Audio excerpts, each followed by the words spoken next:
Welcome to Curious Conversations with Tully and Sarah. We sit down and chat with business owners, entrepreneurs, and some of the best conversation starters. This is a podcast about real life lessons and people doing cool shit. Hi, Kate. Hello. Hi. I don't know why, but I'm really nervous to interview you today.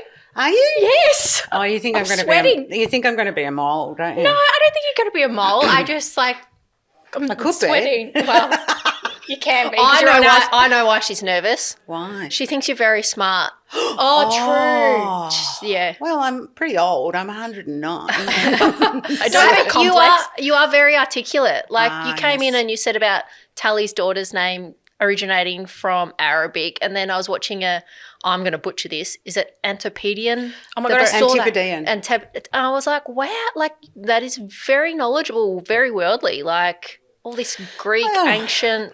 I read a lot. Yeah. Obviously, that's my job, is to read a lot.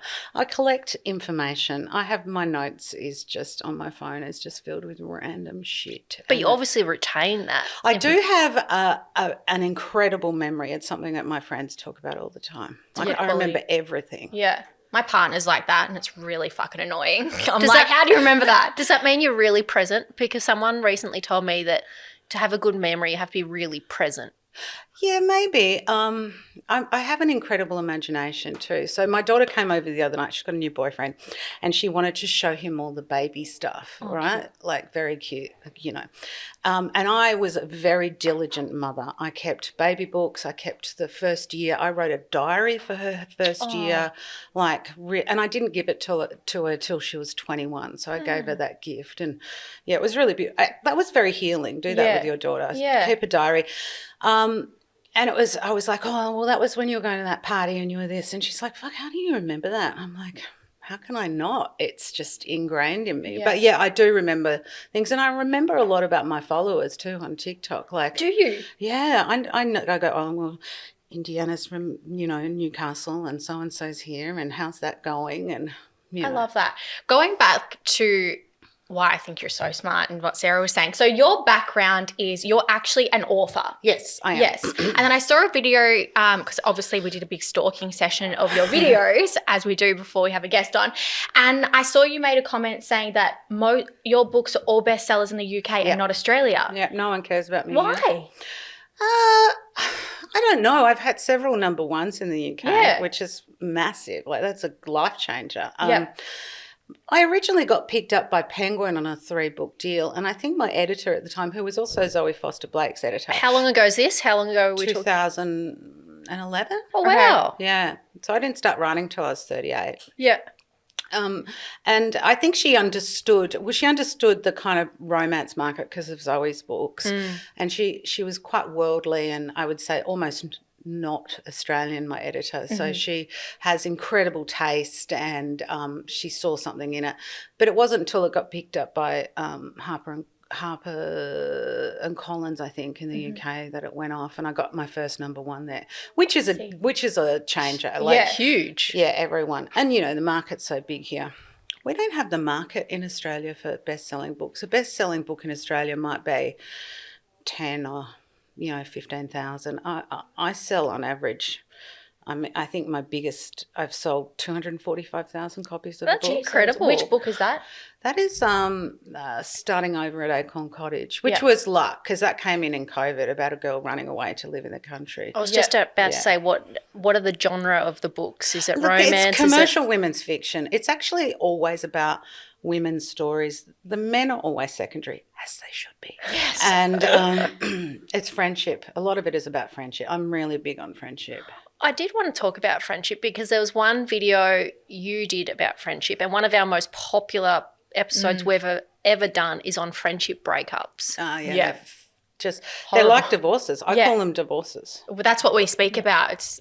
How do people deal with, and I think that's one of the advice questions, is a friendship breakup. How do you deal with it? Well, I've had 2 major friendship breakups in my life, and what is fascinating is that one of them texted me this morning. Oh, we're massive on signs. How do you deal with that? I really love her. I really love her. But she had a really hard time and had to go and do some shit. Yeah. And I was like, we'll have a coffee. Like, it's done. Yeah. We've both grown. We've both, you know, I probably would have handled things differently. She probably would have handled things differently.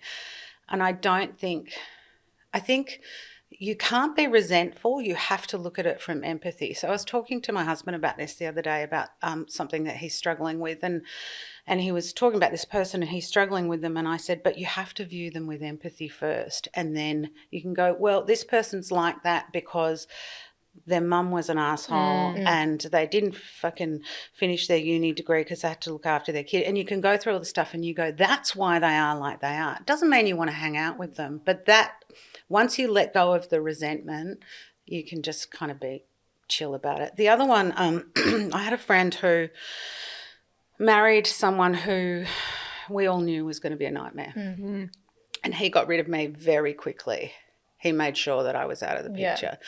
And it was a 10-year divorce and it went exactly as you thought it would be. What's a 10-year divorce? Her and I did not speak for 10 years because I was not allowed in the circle. Yeah. Oh, wow. And then he slowly got rid of everyone in her life. I mean, it's abuse, babe. And then finally she left him and the night she left him, he texted me. I was like, what the fuck are you texting me for? And then she and I just became friends again. You know, like it was, and she's actually my best friend now. Do you think friendship breakups are healthy? I think how you handle them can be healthy. I think there are friends that kind of drift in and out of your life, you know, like I've had work friends, for example. I always say they're trauma bonds. Yeah, true. Yeah, they're just trauma bonds. Are you really good friends? Like there was a girl that I am friends with who I worked with and at a place that we both loathed. And the first year after we left, we were continually texting about the company and their fucking Gossiping and the drama. Yeah. And then slowly she got another job, I got another job, off we went. You know, like it's I think that you've just got to try and view why it's ended through empathy. And maybe you've changed. My thing is, so I went to a school reunion and there was a girl there who was always the racy girl. She was always hot. Everyone loved her, blah, blah, blah. Well, she came in like fucking Adina from Absolutely Fabulous. She was fucking drunk before she got there, blah, blah, blah. I don't drink anymore. She said, Kate, you're drinking. And I went, no, I'm good, thanks, babe. She goes, you know what? You've changed. And I said, I would fucking hope so. Yeah, it's been 25 years. I would hope that I've changed. Yeah. When it comes to friendships, though, when do you know it's time to break up with a friendship? Well, I think if you get accused of something that you can't come back from, like if that friend accuses you of something, then you can't, you know, something that is so against your values. I think theft is a really big one. I think, living in a way that's maybe doesn't align with your values. Like if a friend's, like there's a jewelry designer called Fiorina, right? Who I actually is a friend of mine and I know her, and she gave me this beautiful ring and it was really meant a lot to me. And my daughter had borrowed it and she went to a party and someone stole it. And we know who the person is stole this ring. And you can't say anything. You just know that that person has that ring now. It's cursed. I put a curse on it. Yeah. And I just said to my daughter, well, you have to decide if you want to be friends with that person or not anymore. So, you know, I also think when people's lives get so dramatic and they're not actively changing it, because my thing was that I used to say to this friend of mine, this is not news. I've been hearing this story for fucking 10 years. Yeah. You haven't done the work. And if you have to become a caretaker to that friend, that's like exhausting. Because when you should see your friends, you should come away and feel invigorated and lifted. Not all the time. Sometimes people go through hard shit. But if I hear the person telling me the same thing over and over and over again, and I'm like, you haven't gone to therapy, you haven't spoken to your financial advisor, you haven't dealt with the school, whatever it is. Change needs action. Absolutely. Yeah. So true. People listening, they're like, who is this worldly Kate you're talking to? You are a TikTok sensation within Australia, right? It's wacky, It's isn't it? gone so quick. So the first time I came across you, I'm going to tell my story because I think it's quite funny. So the henny cardigan that you spoke about, I'm just going to tell you my story. Apologies to Nadia. I Bartel. actually love Nadia. Nadia's such a beautiful person, and I actually like the brand Henny. Like Sarah's wearing a Henny jumper now. And Henny jeans. Yeah. Just came dressed for the occasion. I actually think I actually don't mind it. But this cardigan, so I just want to tell you a story. So I think we saw the cardigan in store maybe at the start of winter. I think I just had my daughter roller. So maybe it was like May or June. Remember we went there? I was probably overseas then, but No, you were there because you were rolling roller. You had roller outside. That's when we bought that jumper. And I walked in and I saw this cream cardigan and I was like, oh my God, that's so cute. I'm like, can I please try it on a size small? They're like, oh, this has just come in. I'm like, cool. They didn't have my size. And I was like, oh, fuck it. I'll buy it when it goes back online in like a month or whatever. Anyway, goes back online. I miss out again. And then I'm the kind of person, my style is quite different. I don't like having the same shit as everyone else. And then I was going to go buy it. And then I suddenly kept seeing all my friends and all these influencers having this cardigan. And I was like, I actually don't want this cardigan anymore. And then I saw your video and I was like, I said to Sarah, I'm like, it's kind of like true. Everyone has this cardigan. I don't want it anymore. But that's when I first saw you on TikTok. So why did you jump on TikTok? Well, I jumped on TikTok because it was the witchery launch. I already had an account. I had like 1,200 followers. No one cares. I think they were all bots. And then the witchery came out and I saw all these women talking. For people who don't know the witchery, the rebrand. Yeah, the rebrand. And they got rid of the size 20 and and we don't like it. And, and I'm like, my video was, there is so much to choose from, you little brats. Like I felt like I was saying to my daughter at Toys R Us back in the day at Chatty, there is so much to choose from and you're whinging about this. This one brand, yeah. And then that went viral. And I also said in a irate witchery with Mimco, because I fucking hate Mimco, right? Sorry, Mimco. And why do you hate these brands? Well, I think a lot of these brands are copying other brands. Yeah. And it is so Alame. Yesterday, get some, conversation with someone who's saying that, Alame has been copied so much that now stockists are like, do I want to keep stocking that? It will sell overseas, no problem. But it's just there's so many dupes of it, right? So Mimco for me has always been an entry-level brand like Kate Spade or don't forget I used to work in advertising, so I do understand and I do strategy for a living. So it was entry-level Kate Spade, Coach, Michael Kors, And I would put Mimco below that. Yep. So it's one step above Strand bags to me. And the quality used to be good.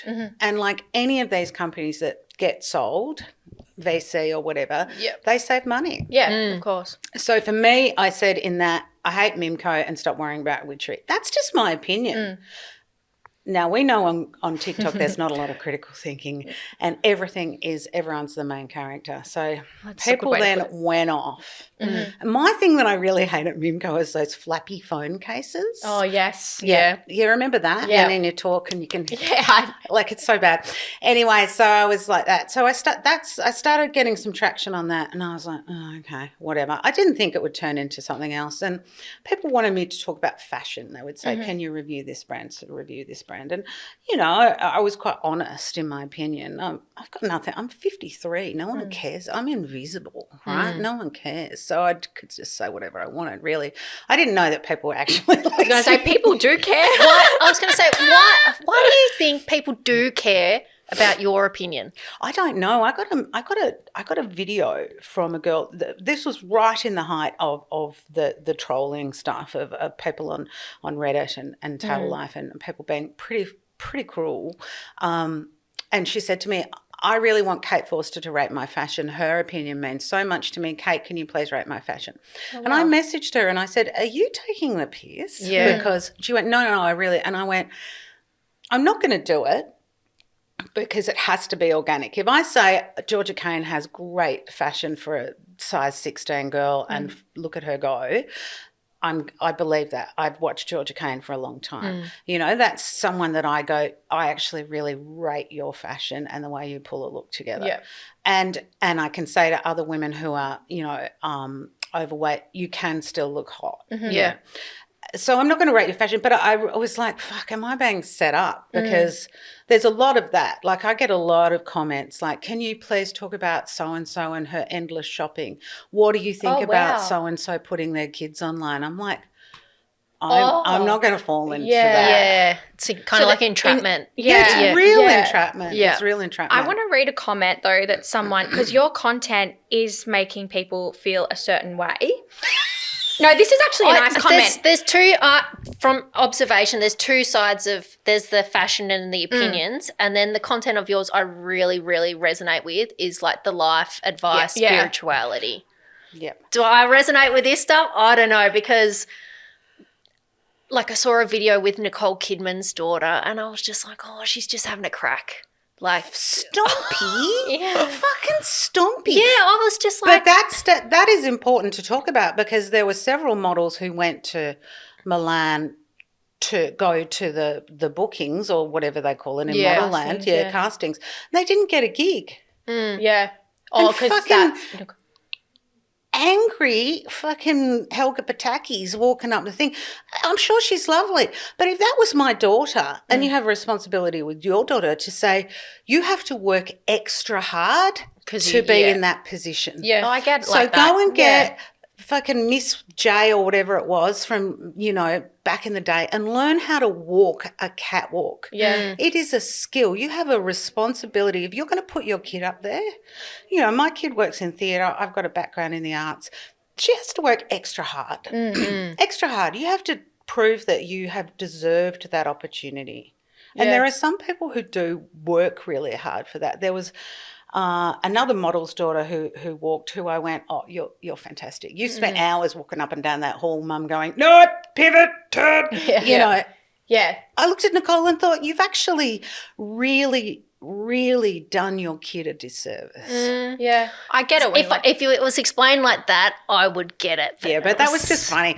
Also, the Tyra and the Pesto Penguin, people are like, you're shaming her. I'm like, they're icons at the moment. Yeah. The fact that they're both... Pesto Penguin I'm obsessed with. Pesto, I've got a friend who's obsessed with Pesto. Yeah, you are. I'm obsessed with the Pesto. bloody penguins. So I'm like, these are two icons. Anyway, go on. Oh, I just want to read this because that is that one side, but this is a side that you are impacting people's lives in a really nice way. So I hope you know the impact your content has had on my life since stumbling upon your videos last month. Your perspectives, guidance, and authenticity are all so refreshing. And I think that is such a nice comment, because you are making people feel seen, and maybe that's why people go to social media sometimes, is to feel that feeling. It's community. You're building a really strong community around your platform. Yeah. That's a big one, and this is something I'm really surprised at is, so, you know, you kind of hit about, I think I hit about 50,000 and people started jumping on, you know, and there were other people with large followings starting to follow me. Yeah. And people, you know, my daughter was like, oh, so-and-so's following you and so-and-so's following you. And I'm like, I never hear from them.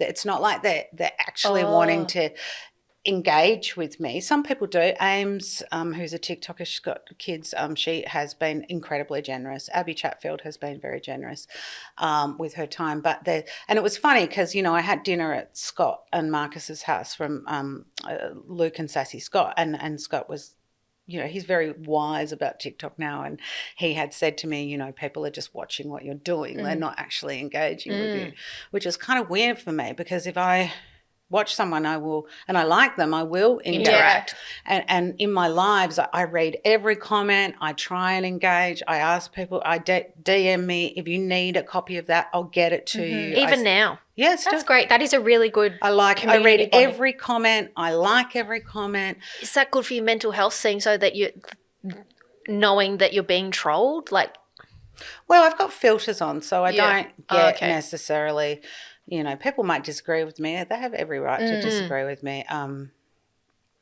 The troll stuff is interesting because, you know, we were talking before we started.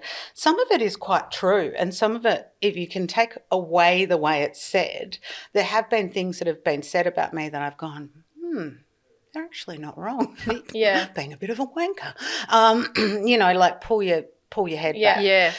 But people also love certain content from me, and I'm like, I'm not going to turn into that. Yeah. Someone said, oh, we love ranty Kate when Kate's on a rant. And I'm like, well, that's not good for my mental health. Yeah. I'm not that person all the time. Someone said, she's a bitter divorcee. Who's been married for 29 years. Yeah, I was like, and I said, Dave read it, actually, my husband. He's really private, and he's also comes from a very working class background, grew up in Preston, very tough man. He's like, don't worry about it. I'm like, well, it's interesting because when I got called bitter a lot, and I had to keep looking up the term bitter to go, am I bitter? Am I bitter? Because these terms get thrown around so quickly that you go, if I could explain how much I love my life, I am so privileged. Like, it is exceptional. And, I've talked about my friend who passed away, one of my best friends. Fuck, man, I just go, oh, my God, life is amazing. Like, if you can't get to see your kids turn 28, like that.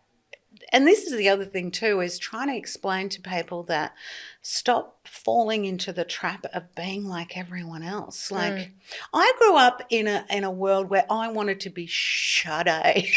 When I was a kid, I was like Sade, vintage, 501s, Greville Street, went to school in on St Kilda Road, so I was a very city girl. My other friend was very much into, Talking Heads, and we were all still friends. It wasn't like we had this vibe. Another friend was a full mod, and now, I used to look at my daughter freaking out at school about what she was going to have to wear because she was going to look different. Like, how could she had to look the same. She had to look the same. And now she's fully embracing her fabulousness. But I think sometimes these girls are still set in school. And I see a lot of that. There is the bitchiness on TikTok from younger women, and I've copped some of it. It's like when it started in the Henny cardigan, there was a video that someone else did that just took off, and it was horrendous comments about me from people with blue ticks too. Cool. And I was like, oh, okay, this is real mean girl shit, really. But I was really naive. I didn't know the piggybacking that happens on TikTok. So you do a video, it gets a lot of hits, and then suddenly people start using that video to go, do we all think that people like Kate are, the dog whistling that happens, that I go, oh, man, are you not watching what you're doing? Yeah. And then people copying my content, which I kind of was like, oh, my God, that's my fucking content. Oh, wow. Yeah. Because they want to go viral. Yeah, because they're seeing what works. Yeah, that's true. So I just want to ask a question. We've spoken about your children and stuff. What do they think about you being on TikTok?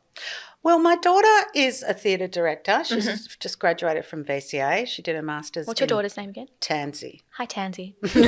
She's unreal. She's the funniest person I've ever met. She has been really encouraging, and was an early TikTok adopter. She doesn't post, but she watches. So she could say, that's that person, and that's she had the family tree, and she would say, when it first started and there was all this drama with the other creator who had been piggybacking off me, blah, blah, blah, and she was like, don't become a drama channel. You do not want, and I was like, what the fuck is a drama channel? So, I kind of learnt a lot of stuff about her. She obviously is in the arts. She's got a lot of queer, gay friends. I said to her yesterday, her friends have been more supportive of me than my friends. Oh, wow. That's nice. Only because my friends don't have TikTok. Yeah. They're still in the fucking sad, dying shopping mall that is Instagram. Do they think are they like, what the hell are you doing, Kate? Like, what is this new social media persona that's got going on? Surprisingly, no. Yeah. So my son went out the other night with his best friend, who I actually fostered for a while. Their family had a few problems. So I fostered him for a while, and he is like my other son. And he said to me, Nav and I went out and with his girlfriend, we did an hour and a half on your TikTok at a bar. And I said, fuck, that's And he said, no, because Nav kept saying, Kate was always the smartest girl in the room. We just had to wait for people to find out, which is very kind of him. Yeah. They are incredibly supportive. My husband is he thinks everything I do is great, but I think he's enjoying it. Like, you know, we went for dinner, as I said, to Marcus and Scott's, and, you know, I've got a lot of gay friends, and we got to play with their kids, which are the cutest babies in the world, except for Roller. Yeah, thank you. And I watched him, and he was like, new friends, really fun friends, babies. You know, my husband was totally in his element. They have been really good. I think it's interesting because you get to see who follows you. I go through and I go, I can see family and friends following me, and no one said anything. Wow. Probably go, Kate's back on her bullshit. Look, interesting. Once you hit some kind of TikTok fame, did you ever think, oh, do I keep doing this? Or what made you keep going? I did go, is it worth it? Yeah. And what is the end goal? Because I don't have a dog in this race, right? I make a living. I have 2 other jobs outside of this. I'm an author and I do strategy for really large companies in trying to get new business, right? That's my job. And that pays very well. TikTok pays nothing. I think I did a live the other day and I got 11 cents. Woo! So, yeah, that was – I did have moments like that, particularly the trolling. So the other day I did a live and someone was really fucking mean to me on it, and I kind of felt tears coming, and I went, I got to go. Yeah. I got to bounce, you know. And I think I was tired and things like that, and – I had to think about what is the end game for me, like, because I started doing it as a joke, and I thought I'm going to write a book about influencers, which I am still going to write a book, a fiction book about this world. That's why you started TikTok? That was one of my questions. Or that's an end goal that developed once you... No, I just did it because I thought I had something to say about witchery, and then as I went deeper into it, and TikTok is, I will do a live and come out and feel like I've been time traveling, like what just happened. TikTok is its own planet. It's really, really just this little petri dish of good and bad, and I did it and I thought, fuck, I've got to write about this. People would not believe it if they saw the shit that I'm witnessing and the way it works, and people not saying things because I can't fuck up a brand deal, and you know, I don't you know, people either get the joke or they don't. Like when I started reviewing fashion, Commonry got it. Commonry were hilarious, and so many of the models in the campaigns of all the brands have reached out to me and said, fuck, I hated that jumper. That is so funny. Oh, wow. Yeah. Elk were great, really great. You know, and I didn't say I loved their shit either. I was like, 50-50, you know. They were really great. I'm trying to think if there was someone else. I think there was someone else, but they're the smaller brands. But Commonry, hundreds of women have told me that they've gone and bought. Jocelyn is amazing. Eleanor, who owns that, she messaged me and has said to me, I'm going to bring in a size 20 because I didn't realise how bad it was. And she said to me, I need to take you out for dinner because it's changing her business, you know, like, because it is authentic. I bought a piece from Jocelyn. I paid my $300 for that piece. I'm like Celine Dion, man. I don't want to feel sort of beholden to brands because they're giving me X, Y, and Z. You know, like there's an app that you can go to that has a list of all the brand deals that are available for TikTokers, and I was crying. I was crying with laughter with my daughter going through it. Do I want to do a Pampers Nutella Christmas cooking event for $300? No, I don't. You know, like that's just not who I am. And I get if you want to do that, but I don't need that. Yeah. I saw that you have one of the TikTok subscriber accounts. Now, did you create that because I saw it was a safe space because of the trolling? Or did you create – you did, okay.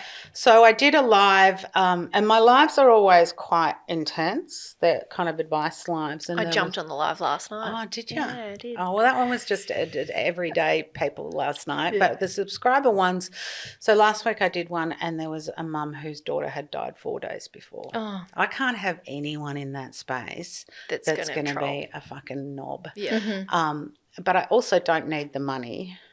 And so one of the things Scott had said to me was, well, why don't you set a goal because I want to give the money to a charity that I volunteered at, which is Prison Network. So my goal is to raise $1,000 for them. And every time someone subscribes, I say, well, you've just bought some, you know, new sneakers, or you've just helped someone have their kids go and visit, you know, like that's because the prison network takes your children to the prison on a Sunday so you can see your children. Otherwise you wouldn't get to see them. You know, like it's a really complex, and it's punitive for a reason, but it's also if you have no one else to help you outside there, if you don't have a sister or a mum or something, and a lot of these girls don't. So I wanted to give back to that. So I think that's an interesting thing, because another TikToker who's got a shit ton more followers than me subscribed and came on the live and said, oh God, I didn't even think to do this, because I can't have people, you know, saying gross things or, you know, talking about God and shit like that when I've got a mum on there grieving. And what's really beautiful is the amount of love that she got from other TikTokers, from other people in the audience. And I was like, fuck, man, you know, like a girl who came on to say I need advice because I have to testify against my parents. Oh, geez. Like, that's fucking heavy shit, right? Why are these people gravitating towards you? Is it because, like you said before, you have grown, you have done, like you say, the work, you've done. Mate, I've been in therapy since I was 25. That's what I mean. Like, why do you think these people are gravitating towards you? Because I'm sensible. I don't think what I say is groundbreaking, and I don't think I'm, you know, fucking, you know, the smartest girl in the room. But some hard truths, though, that I think people need to hear. And shit that I've heard myself. Shit that I've heard. Like, so when that video went viral about the mum who was yelling at her kids, right? There was a mum who was yelling at her children, clearly having a bad moment.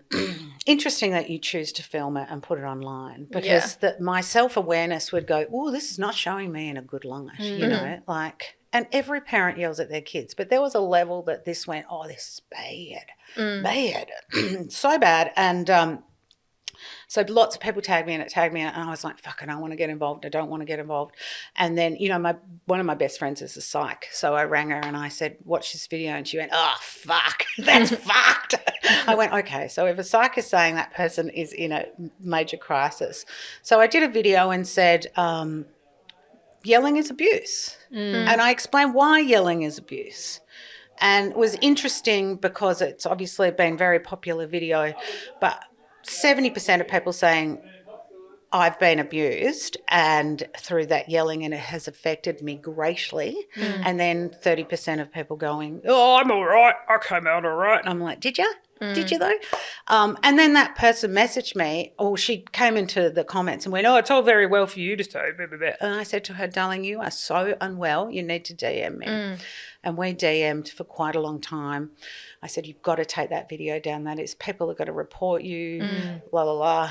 She did take the video down and she's gone offline now. Yeah. Do you think calling her out on your platform, could you have just DM'd her secretly? I don't think she would have listened. Okay. I don't think she would have been accountable. Yeah. She definitely wouldn't have deleted the video. Yeah. Because I know TikTok, and she wouldn't have. No. The echo chamber that would have caused maybe in the trolling on her. I'm like, if she's already in a fragile state. I think she had to take responsibility for the fact that she had put that out there and had abused her children online. In my opinion, that was so profoundly damaging, and that she had chosen to do that online, and she came to me in such a defensive way, and by the end of it, she wasn't. By the end of it, and I did, you know, Socratic 101 questioning. Like, and that's what you are so self-aware, and you have the tools to do that with someone, but someone who might call another parent out might not support that person, might just call them out in a video, and their DMs aren't opened for a negotiation with that person. No, she wouldn't have listened to me, I don't think. And I didn't name her in the video, and I didn't stitch the video. I just said there's a video, blah, blah, blah. Someone else sent me something about a dog the other day. People thought it was about another creator. It actually wasn't. It's like, make your own mind up. Yeah. The point of the video is not her. The point of the video is screaming at your children and swearing at them in a way that is making them terrified is abuse. And that's the online. point. It's like, So people said, oh, you know, when I called out the girl who didn't say Antipodean right. Now, the reason I know that she didn't say that right is because my husband and I went on a holiday, and he ordered some wine, and he said, I'll have the Antipodean wine. And I looked at him and went, ick. No, I didn't really. Red flag. And the waitress went, the Antipodean, a good choice, sir. Like, it was very nice. Yeah. And he went, oh, fuck. And he's talked about it since, like, I just got schooled by a woman at Hamilton Island, blah, blah. And I was like, oh, that's okay. So when she did it, and I said, hey, it's Antipodean, because I thought the broader people need to know. And she came onto the actual comments and went, that's so funny. Thank you for telling me. Now I know. Yeah. And people are like, you should have told her quietly. The amount of people in those comments going, fuck, I've been saying it wrong. Yeah. Yeah. You know, like Bottega Veneta. I've been saying it wrong. Yeah. I heard you saying basic. You were calling it something I that was like calling it tzatziki. Basiki. It's now Basiki, like it's deck jobber. That's like Loewe. Oh, and it's also Yeah, It's it is. like low. I'm like, it's Loewe. it's also smart by brands for creating names that they can't. True. It creates some kind of PR around it, like the mistakes of saying it and things like that. Yeah. I have done some videos that I have taken down where I've been an absolute fucking mole and I've gone, oh, that's actually not who I am. Yep. I can be, you know, I'm sharp-witted, so I can go there. Like, and I have to go, oh, that's actually the shadow self. Yeah. Let's not do that. But I do try and be who I am, but sometimes I am that person and I have to own it, you know, like I have to actually own it. But mostly I stand by what I've done. I did some videos early on where I was probably a bit too emotional and just absolutely deer in headlights. Why are so many? I mean, I picked up 70,000 followers in 3 months, which is a lot, you know, like it's kind of chilling out a bit now. It's you know, it depends. Sometimes some videos get more than others. And I assumed that everyone was smart. Please don't. What's my favourite saying, Tully? Yeah, people are so dumb. People are so dumb. Yeah. So I guess my thing was to keep saying to the people who are following me, we are in a different group. We're not better. We're just in a different group. We're in the different classroom. You can either rock and roll or you can't come because I don't want to have to explain everything for you. If I have to unpack the joke. Oh, yeah, true. This isn't the this is space for not you. the profile to follow. Yeah. No. Why are you here? Like the girl who said to me last week, why are we when did we start normalising driving and filming? Like, okay, well, Dave was filming. Yeah. I mean, Dave was driving. Yeah. I was fucking reversed. Like, I said, do I have to explain the whole concept of a camera to you, sweet pea? Yeah. Like, that is, but also, You don't have to justify yourself either. No, to you people don't. like that. No. Sometimes you feel like you have to. Like, I do. Sometimes I do it because it's fun. Yeah. Sometimes I just do it and go, oh, this is fucking great. Like the great girl who content. said, the main thing I get is, what do you like? You seem to dislike everything. And I'm like, oh, I like so much, but it's not stuff. What do you like? In what? In life, what brings you joy? You like My kids? Yeah, because you were saying before, and that's where I want to go down now is like the spiritual side. I know you listen to Buddhist podcasts and things I like do. that. I'm way spooky. Oh, we love spooky. We're a little here. bit the same. How spooky? Like premonition dreams of my friends having babies. Oh, wow. Yeah, visits from the dead. Yeah. I think I talk to the dead. That's why I write. I think I conjure You channel that. it. My mum You says should that meet- about her writing. You actually should meet Dave at the Medium. Do you know Okay. Dave at the Medium? He's one of our friends and he's a medium. I feel like you guys would like. Have you always had that ability? Yeah, but yes. So my best friend died when I was 18 and I knew she was going to die. Oh, I just knew. I just fucking knew. From an illness or something tragic? Well, she suicided. Okay. And I could tell. I could just tell, you know, like I just was like, it's going to happen, you know. And my mum's a bit spooky too. My dad used to speak to the dead. My dad would go to funerals and tell me what people were saying in the That's casket. crazy. Yeah, it's fucking well spooky. Yeah. But I didn't fully embrace it until I had a nervous breakdown. And anyone on here is going to go, oh, she's fucking nuts, blah, blah, blah. But I think when you have been at rock bottom, you see how it all makes sense. Yeah. It all is interconnected.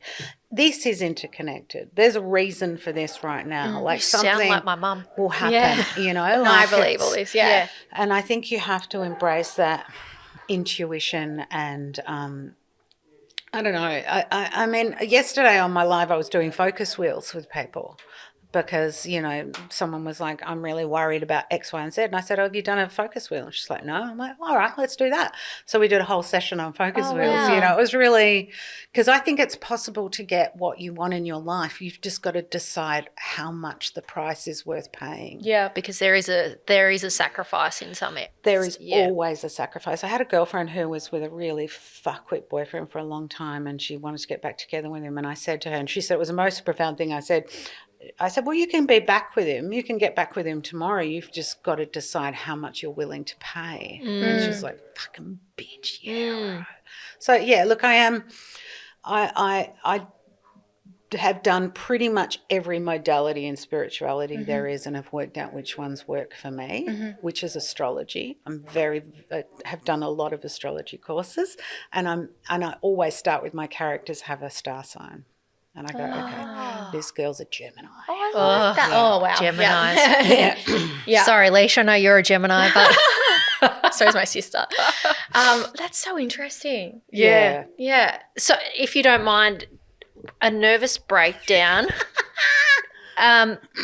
We all have a turn. Yeah, I feel like what happened? How long did it last for you? How long did it take to get it? How's your life changed since it? Well, I started writing in my nervous breakdown. Okay. Oh, wow. So I had 3 episodes of clinical depression before this. And so my first one was at 18 and it wasn't treated, and I went to Whopper, which is a theatre school in Perth, and I went and studied musical theatre over there. And then kind of ended up not coping with that, finishing at the end of second year, coming back.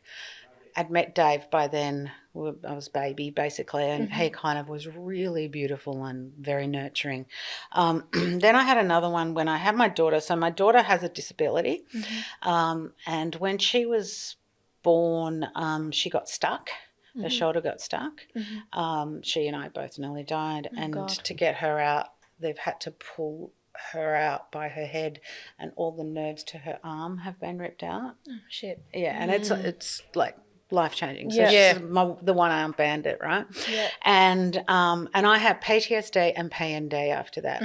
And one day I used to just sit in a chair. I did everything I had to do for her, like I was perfunctory parenting, but all I would get was these flashbacks. And so my husband said, this is not normal.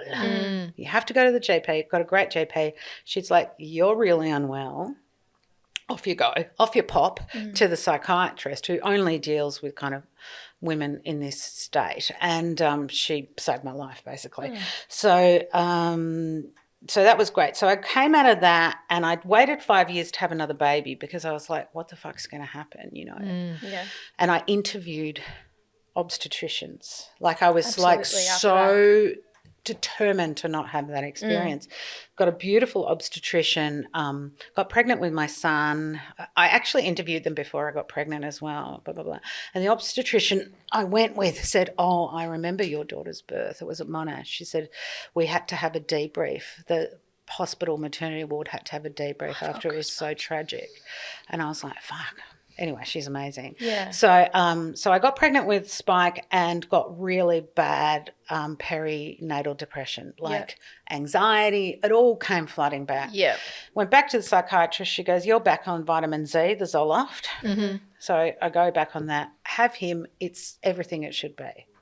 Beautiful. Smooth, so easy, beautiful. yep. Cesarean, did the 6 days in hospital, put him in the nursery every night because I'm going to have 18 years of it. Like, I did it all the right way. That was beautiful. Perfect. Then 2008 came, I was working in advertising.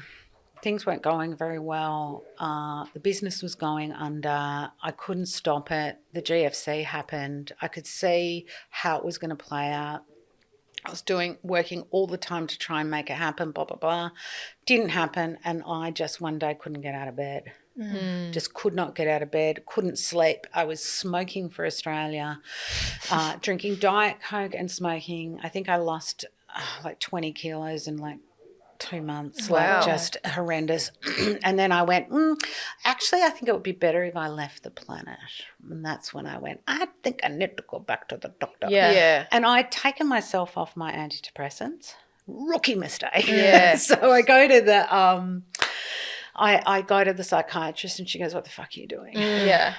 And you know, she said there's this rut, you know, it's a needle on a record and there's only so many times I can get you out of that. So and I was really unwell, like go to hospital unwell. Yeah. But I managed to stay at home. My parents came and made sharp objects out of the room. And she had to put me on Zoloft again. But because I'd been so unwell, it took a lot longer for it to work. So all I did was sit on the couch and watch Gilmore Girls. And my daughter would come home from school and she'd go, what's Rory up to today? I'm like, I love Rory. Yeah. So we'd watch that and then slowly I began to get better. There was some light at the end of the tunnel and my psychiatrist said to me, and she'd said, you can't go back to that work. Yeah. You just can't. It's too stressful. Advertising's really stressful. And she said, you can't save everything. You can't save everyone's jobs. You know, you've got to save yourself first. She said, you need to do something creative. And I remember I was standing at her desk. I was about to leave and I said, well, I'm not fucking mosaicing. That was my words to her. She said, I'm not asking you to mosaic, but I'm asking you to go and find something to do that is creative. I never actually asked her why, but it is very important. And I went away and I sat down and I was sitting in the front room of my house and I went, I've got zero. You know, I used to be a singer, so I was like, maybe I'm not going to do that now. I'm going to write music. And I started writing a story about Angelina Jolie in my head that I said, Angelina Jolie has no problems. That's my head. That's what it was. So I started writing this story about this woman who was flying her own plane and she was a Gemini and she was fabulous and she was wearing Fendi and she was amazing and it was the start of my first book. Wow. And I used to send it to my two best friends and say, here's another chapter. How funny is this? How funny is this? It was almost fan fiction, but it wasn't. But then it took its life on and they would say to me every night, send me another chapter, send me another chapter. So I said to my psychiatrist, you know, my girlfriends are loving it. And she said to me, there's something in this. I can feel it. You need to do something. And so I sent the manuscript. God, I was such a wanker, in a Net-a-Porter box. I bought something off Net-a-Porter and I wrapped it all up because it was all about fashion. Yeah. It was hardcore fashion. Net-a-Porter back in those days. Yeah, it was very posh, the black box, you know, and I'd wrapped it all up and I sent it to her. And she is the agent for Leanne Moriarty, for Marion Keyes. She's from UK. She gets women's fiction and she went, all right, send me the rest of the book. And I hadn't finished it, so I had to write like a motherfucker and wrote it and sent it off and then off we went. I was like, fuck, okay. And I actually dedicated my, I think my second book to my psychiatrist. So, wow. Yeah. Had you written before that? I'd written as a kid and I'd written through school and I had a teacher, a very learned teacher at the school I went to he was very academic and he had said in a report, Kate has a literary bent that needs to be followed. And I'd said to my mum, what's a literary bent?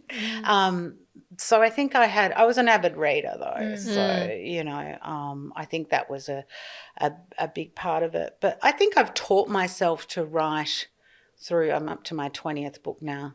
Gee. And they're all trad published, you know, they're all with big houses. So I'm working with such high level people that you have to learn by, you know, just reading the notes and going, oh yeah, fuck, you know, learn the difference in, you know, the either and either and, you know, tomato, how you say things. So it has been, I can read a book now, like my agent will send me something and say, can you read this and tell me what's wrong? And I'll go, oh, it's this, this and this. Like I understand structure so quickly now. Yeah. So interesting. Yeah. Well, I'm looking forward to reading the TikTok based one. I know, so am I. There might be a Tully character, maybe. I'm just saying. There's already a book called Tully, so I think it's time we end with advice questions. Yes, I was going to say this has gone very long, but I've been very interesting. enjoying this a lot. I could sit here for a long time and have a conversation with you. I'm a very curious person. Yeah. So we do a section of our podcast where we get advice questions. This week, usually I'll read it, Sarah answers, Sarah reads it, I read it. But we've got the expert this week. Yes, and we wanted to do something a little bit about friendship breakups because Sarah was so intrigued about that. So we did a little shout out. So I'm going to read a little question and then I want to take your opinion or your take on what you would do. Okay. Dear Sarah, Tully and Kate, I have previously, let me start again. Dear Tully, Sarah and Kate, I have friends from when I was a teenager. We all grew up together. We went to kindergarten, primary school and high school. Since we've gotten to our 20s, we've slowly drifted apart. One of my girlfriends is dating someone who I don't like. The second one is pregnant, and the third one is living her life and enjoying. I feel really left out when I'm with them. I feel like they are making fun of me and oh my God, what is this? This person cannot write. I feel like they're making fun of me and make me feel a certain way. What should I do in this situation? Should I confront them? I'm scared. Or should I just ignore them? Well, that sounds very paranoid to start with. Yeah. It sounds like, I mean, the thing about those long friendships is, are you hanging on to it for history? Yeah. Or are you hanging on to it because they're the funniest people and you love them and all of that? And I think I think everything has a use by date. And I think those friendships those group friendships can be quite toxic as well. I think that there's always like a sub chat in the group. Yeah. You know, you always seem to feel left out in some way or another. Yeah, and I think that probably no one is making fun of you, and I think that probably no one is talking about you. I think that it's probably all your stuff, unless they've got clear evidence of going, Kate, you're an absolute loser and we're all living our best lives.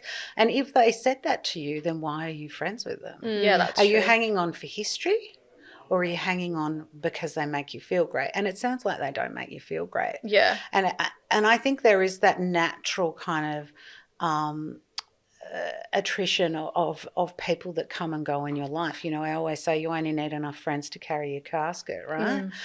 You get less or fewer and fewer friends as you get older because you just need the ones that are the real ones, right? And the other thing too that I heard there from that person was, my friend has a boyfriend that I don't like. You don't have to like him, but you have to like how your friend is with him. And that's really important. You know, I've had friends who's had dickhead husbands and I'm like, as long as they're happy, I can put up with them, right? But I do think that the group thing is really toxic. I just struggle with the group thing. I've been a part of the group thing. They turn in on themselves. And when someone leaves, it turns into a shit show. And there's always a ringleader in the group. Yeah. Always. So I would say to this girl, you need to branch out. You need to find some new friends and you need to set a time limit for how much you spend with people. That's a big one for me. How long are you spending there? Twice around the room, you're out. You know, like your time is so precious to you. Like these, sorry, I'm diverting. No, it's fine. Those girls lining up for Henny for 2 hours the other day. Oh, yeah, my mum told me about this. I didn't see it. What the hell could you have been doing for 2 hours? Yeah. Not that. Yeah. So, yeah, don't worry about it. Just move on, find new friends. I think sometimes when you've been friends with people from like primary school, kindergarten, primary school, you feel like you need to stay friends with them because you grew up with them. You're like, but we have so much history. Yeah, it's history. So true. I have one friend who's my mum and dad went to school with her mum and dad. We would be friends if we met at a party now, but we only see each other a few times a year because it's just us. Yeah. There's no one else, you know. I'm not a fan of the group. I just think it can be really, sometimes when I look at these girls boasting about their little groups like the Mormon wives and I just go, oh, this is going to implode in of it. That is toxic. Yeah, it is. Yeah. One last question from me. You seem like, well, you are a very confident person, have a lot of self-belief. Big presumption by me, but I feel like a lot of women don't have that. How do you get that self-confidence and self-belief within yourself?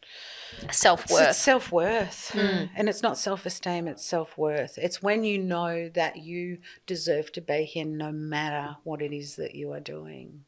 And that's what always makes me sad when I hear about, like I got a DM from a woman last night saying that my husband is really awful to me and I've got a baby and blah, blah, blah. And I said, what are you doing there?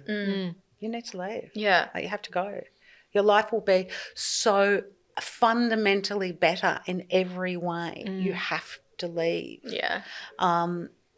for me, my confidence came when I estranged from certain members of my family. So if you're constantly told that, you know, you're too much or you're this or you're that or whatever, and that's their issue, it's not my issue now. I could truly be myself, and that's probably been the last 5 years has been can 100%, this is who I am, and this is who I remember as I was as a kid. Oh, I like that. Like I am actually that little Kate dagging around, you know, playing games and writing stories and dressing up and pretending to be Charlie's Angels, you know, like, and I think that women get squashed a lot. Yeah. All the time. You know, we just get told we're nothing. That's certainly been my experience on TikTok. You're old, you're fat, why are you here? People are so horrible. I can't even.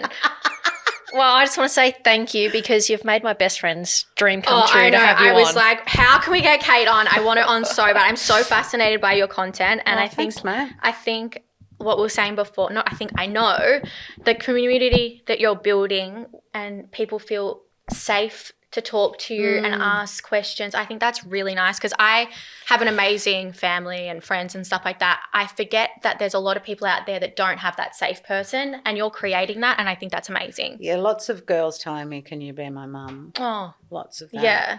And in fact, one of my daughter's friends who we kind of looked after for a long time texted me last night saying, I'm getting so much quan in the group chat from the girls because I know you. Yeah. And I was like, oh, that's so funny. But, you know, I've always been, I'm exactly who I am. And it means that I don't have to lie, right? Yeah. Like, I don't have a mask that I have to keep up. I mean, we could do 3 hours on this because I could do a whole dissection on the archetype personas that we see. Maybe there needs to be a part two. Yeah, maybe part 2. That sounds like my jam. Yeah, you would love that. Just the archetype stuff is just these women pretending to be rich. That's my one. Fuck. Oh, yeah, especially on social media. External validation, right? Yeah. Oh, my God. Acceptance. All the things. But your husband's having an affair and he got someone else pregnant. Oh, my God, that's another thing that I wanted to talk about, but we don't have enough time. But thank you so much for coming on. Pleasure, treasure. Oh, Thank you.